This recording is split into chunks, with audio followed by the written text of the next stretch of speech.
quebrando tudo dentro, tá vendo, ó? Vou mostrar pra você o que é que tá causando esse barulho desse motor. Se você quer ver o que pode ser desse motor, você já vai me seguindo, já compartilha esse vídeo e me segue para mais dicas top. Esse motor, ele tá com o eixo primário, o rolamento do eixo primário da caixa de marcha estourado, por isso que está causando esse barulho. Aí você vai dizer, mas como é que você sabe? Pela minha experiência, muitos anos de trabalho, já sei o que pode acontecer desse motor aqui. Ele funcionando, já sei o que é que está acontecendo. Vou mostrar para você aqui agora. E agora a gente vai abrir o motor e veja aqui, viu?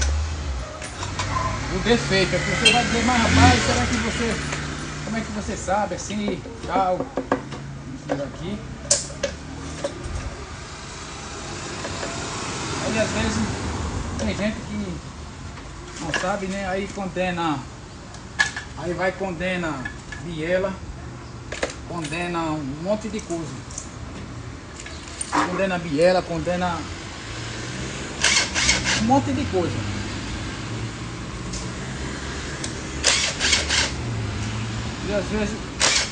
E às vezes simplesinho, só trocar o rolamento resolve todo o problema. Trocar o rolamento resolve todo o problema.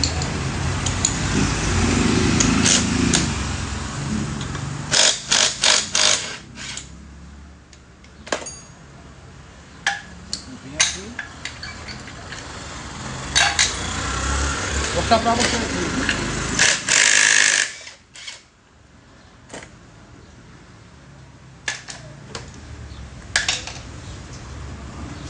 Aqui mostrando, ó, tá vendo? Afoga aqui, ó, não é essa aqui não, ó, é essa aqui, ó, tá vendo? Ó, presta atenção, olha. Tá vendo aí?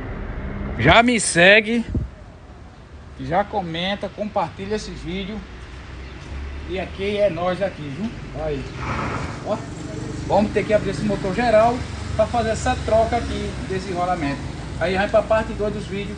Hoje não vai dar mais tempo, que hoje é sábado, mas vai ficar para segunda-feira a gente mostrando todos os detalhes sobre esse vídeo aí.